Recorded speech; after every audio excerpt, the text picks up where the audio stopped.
Salut Facebook Live!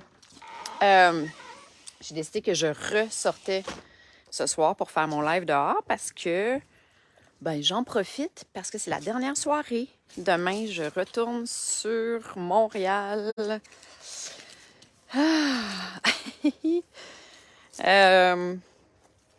Ouais, puis tant qu'à être dans un environnement aussi thérapeutique, aussi puissant, aussi guérisseur, est-il, en tout cas sur moi certainement, j'ai envie de parler de prendre soin de soi.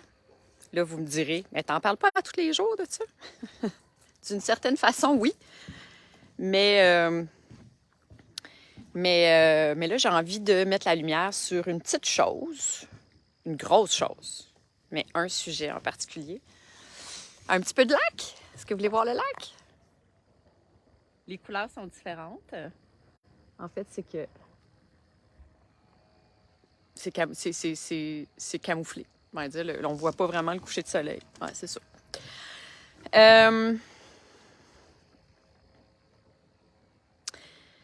Prendre soin de soi, dans le sens où on a tendance à être déconnecté de nous-mêmes, on a tendance à courir à l'extérieur de nous-mêmes, on a tendance à croire que quand on va pas bien, c'est que la raison est à l'extérieur de nous-mêmes.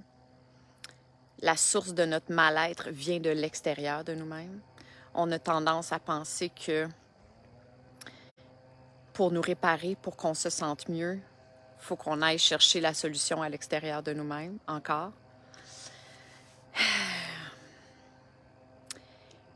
Mais ça devient tellement évident dans tout le travail que je fais,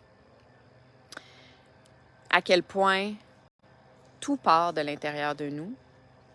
C'est un fait ou un principe que je savais, que j'ai l'impression d'avoir su toute ma vie d'une certaine façon, mais qui était absolument pas incarné, puis qui était oublié ou nié, parce que je restais dans mon mécanisme, comme je vous disais, qui était de croire, constamment croire que si je ne vais pas bien, c'est qu'il y a quelque chose de déséquilibré à l'extérieur de moi-même. Je ne vais pas bien parce que je travaille trop.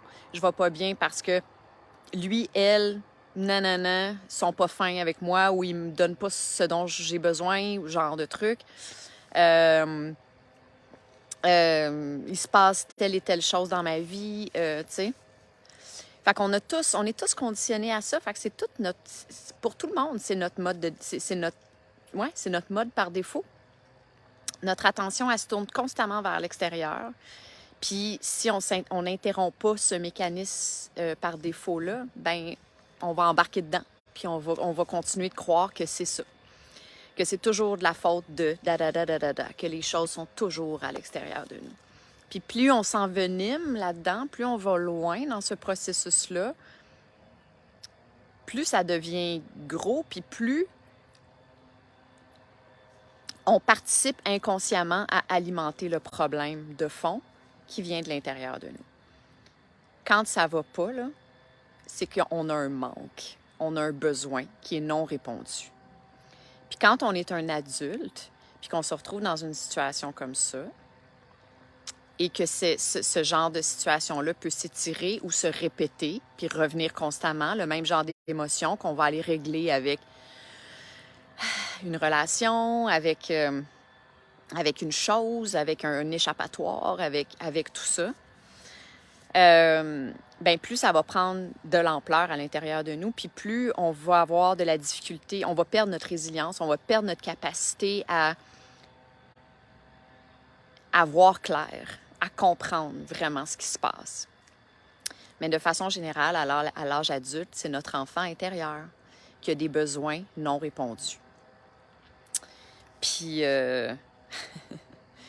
tu vois, mon ego en ce moment, il est en train de me dire que vous allez être plusieurs personnes à lever les yeux au ciel quand vous allez entendre ça. Peut-être pas vous, parce que si vous m'écoutez, c'est parce que vous partagez ce même genre de langage-là ou de croyance-là, peut-être.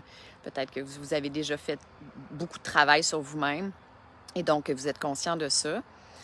Mais ouais, mon ego, il a comme tendance à penser que quand on parle de notre enfant intérieur, là, c'est comme, ben, regarde là l'autre, la hippie, là, qui nous parle. Mais, euh, mais pour moi, c'est 1+1 = 2. C'est clair, clair, clair que c'est ça. Je vous parle de ça aujourd'hui, ben parce que moi, je suis dans ce travail-là. En fait, j'ai, depuis longtemps, tu me diras, mais je me dirai plutôt. Mais je vous parlais la semaine passée que j'ai entamé un travail avec une femme exceptionnelle qui travaille en psychocorporel, qu'elle appelle.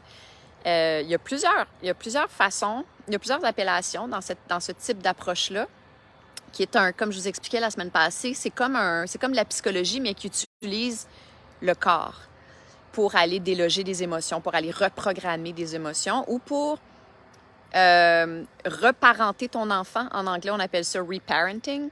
C'est une approche où on va devenir le parent de notre enfant intérieur, puis on va aller changer, on va aller répondre à un besoin de base qui n'a pas été répondu d'abord, puis on va aller le rassurer, puis on va aller lui dire « c'est correct, tu peux t'abandonner, tu peux être un enfant maintenant, quand tu peux continuer d'évoluer et de t'épanouir en tant qu'enfant, tu ne dois rien à personne. Tout ce que tu fais, c'est merveilleux. Puis moi, je suis là, je suis l'adulte aujourd'hui, puis c'est moi qui va m'assurer que tous tes besoins sont répondus et que tu es en sécurité et que c'est ça, que tout va bien. » Fait que ce travail-là, on le fait par le biais de ce genre d'approche-là qui s'appelle différentes affaires. Ça peut s'appeler, comme je vous disais, le psychocorporel, ça peut s'appeler somatic experience, je vous en parlais. J'ai une amie, elle, qui appelle ça, une amie coach qui appelle ça Internal Family System. Je pense que c'est ça. Bref, le principe, c'est, d'une certaine façon, le but est le même qu'en psychologie, quand tu vas voir un psychologue, mais la méthode pour se rendre à notre objectif est différente. On se sert du corps, on se sert du ressenti, on décrit ce qu'on ressent à l'intérieur de nous, on va aller vraiment mettre le doigt sur l'origine même, on va décrire la chose, puis on va aller déconstruire la chose. Fait que donc, ouais, je vous parle de ça aujourd'hui, de ce sujet-là, bien parce qu'aujourd'hui, c'était ma dernière rencontre. Ça fait 1 mois que je suis là-dedans, puis ça m'a fait un bien / mal immense. Pour se rendre au bien, il faut passer à travers le mal. Puis, ouais, ça a été... c'était peut-être pas le meilleur des timings, sachant ce que je vivais dans ma vie, le déménagement, l'organisation de la retraite, tout ça. J'avais plein d'autres chats à fouetter que de replonger à l'intérieur de moi et d'aller à la rencontre de la petite Émilie. Mais ça s'est passé comme ça, puis c'est bien correct. Il y a eu beaucoup d'activités énergétiques dans mon corps, dans ma tête, dans mon cœur. Mais pour le mieux, vraiment, vraiment, vraiment. Puis, ouais, on dirait que ça devient de plus en plus clair pour moi. On dirait que ça devient de plus en plus évident de reconnaître l'origine du mal-être de nous, les humains, qui, j'aurais envie de sortir un chiffre, mais j'en ai pas de chiffre, mais tu sais, comme genre, dans 90% des cas, ça vient d'un enfant qui a un besoin non répondu. Oubliez le 90%, on dirait que j'avais envie de le mettre dans ma phrase. Mais vous comprenez mon point. En bout de ligne, ce que j'ai envie de vous inciter à faire avec le live d'aujourd'hui, c'est de prendre une pause quand on va pas bien, OK? Commencer par prendre une grande respiration. Puis de s'offrir un moment où on va se retourner vers nous-mêmes, qu'on va rentrer à l'intérieur de nous-mêmes, qu'on va reconnaître que si ça va pas bien, c'est que ça part de l'intérieur de nous. Nous, on projette des choses à l'extérieur de nous, que ce soit une dynamique avec quelqu'un dans notre vie, que ce soit un conflit interpersonnel, que ce soit au niveau du travail, au niveau de notre santé, au niveau de peu importe c'est quoi, bien, il y a quelque chose qui est déséquilibré énergétiquement à l'intérieur de nous. Et il y a fort probablement un enfant qui est en train de faire ça de même, qui est comme « Donne-moi de l'attention, aime-moi, rassure-moi, occupe-toi de moi, fais quelque chose. » Fait que, ouais, prendre une pause puis faire « Attends un peu, là. Pourquoi je mets mon énergie vers l'extérieur de moi constamment? Pourquoi on dirait que je cherche le coupable tout le temps à l'extérieur de moi? Pourquoi je suis tout le temps en train de blâmer lui, elle, nanana? Puis c'est quoi ça, ces mots-là que j'utilise? C'est quoi ça, cette réaction-là? Il me semble que ça vient pas d'un adulte. Il me semble que c'est pas un adulte de dire ces choses-là. Il me semble que si je m'arrête un peu, là, puis j'essaie de prendre un petit pas de recul face à mes conditionnements, je vais reconnaître la voix d'un enfant qui a des besoins.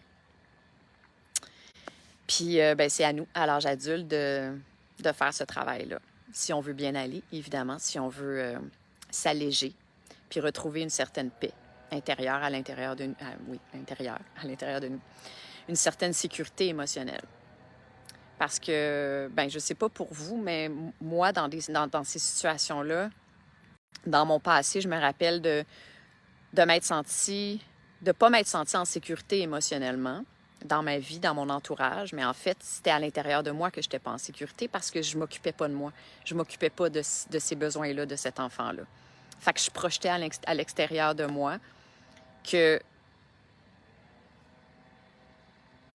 l'énergie était pas là, que l'amour était pas là, qu'on m'aimait pas, qu'on me traitait mal, qu'on tout ça, tu sais. Quand dans le fond, c'était moi qui faisais ça à moi-même. Fait que c'est ça. Quand je dis prendre soin de soi, aujourd'hui, il y a 300 millions de façons de prendre soin de soi. Mais ça, c'est probablement la première parce qu'on a beau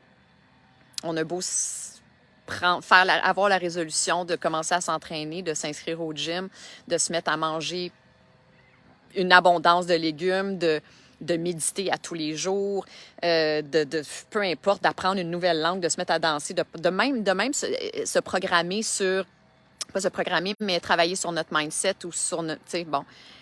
Mais si on n'a pas guéri notre enfant intérieur, si on n'a pas comblé ses manques, si on n'est pas allé le rassurer, puis on n'est pas allé lui donner ou répondre aux besoins qu'il avait et qui est resté sûr, on n'ira jamais bien.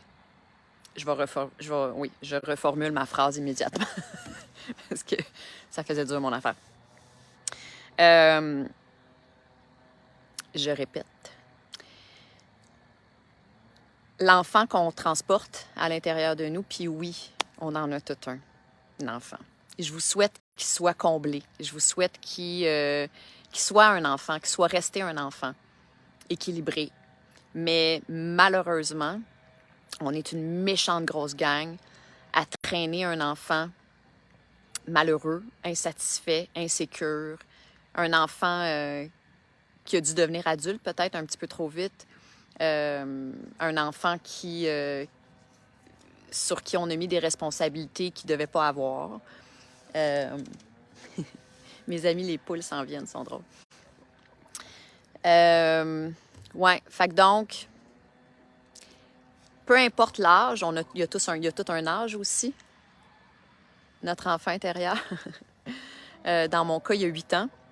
J'imagine qu'il y a plein de niveaux là-dedans, mais en tout cas, peu importe.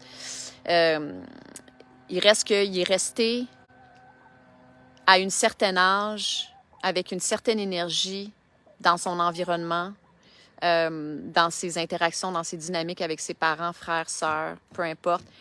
Et il a l'âge qu'il avait quand il avait ces besoins-là qui n'ont pas été répondus. Fait que donc, aujourd'hui, nous, qui sommes l'adulte, c'est à notre tour, puis c'est notre rôle de jouer le rôle du parent, d'aller à la rencontre de notre enfant, puis d'aller voir, bon, qu'est-ce qui se passe? Sont où les manques? Je peux-tu te rassurer? Je peux-tu, à partir de maintenant, te prendre la main et m'occuper de toi? Oui, ça a l'air wouhou.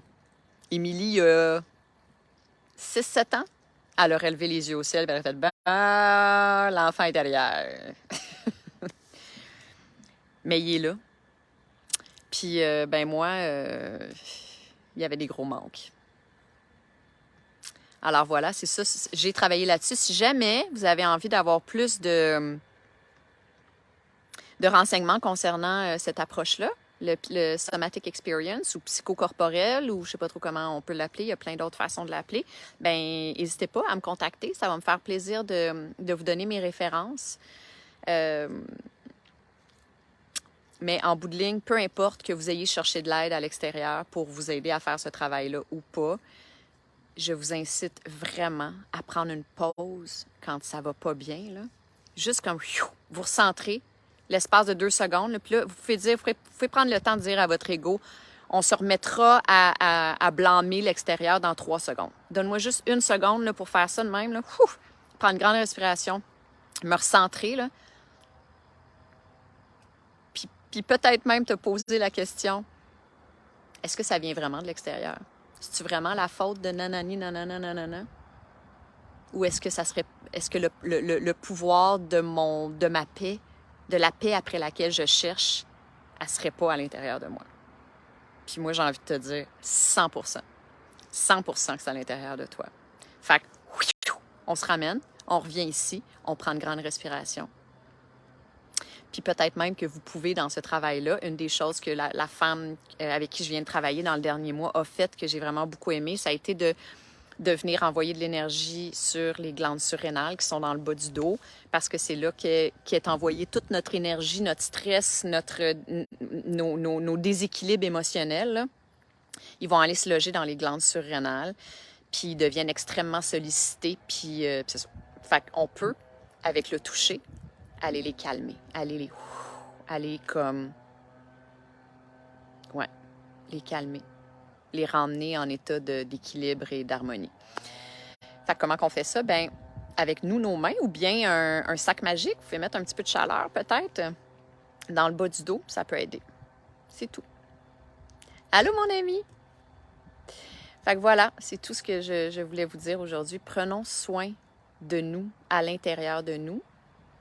Prenons soin de notre enfant intérieur qui a des besoins non répondus dans une grande majorité des cas. Je vous donne un petit peu de lac. J'en reviens pas comment il fait beau. C'est incroyable. C'est l'été des Indiens. C'est magique. C'est ma dernière soirée. Alors demain, mon live ne sera pas ici. Il va être à Verdun, je pense. Je vous embrasse. Merci de m'avoir écouté. À demain.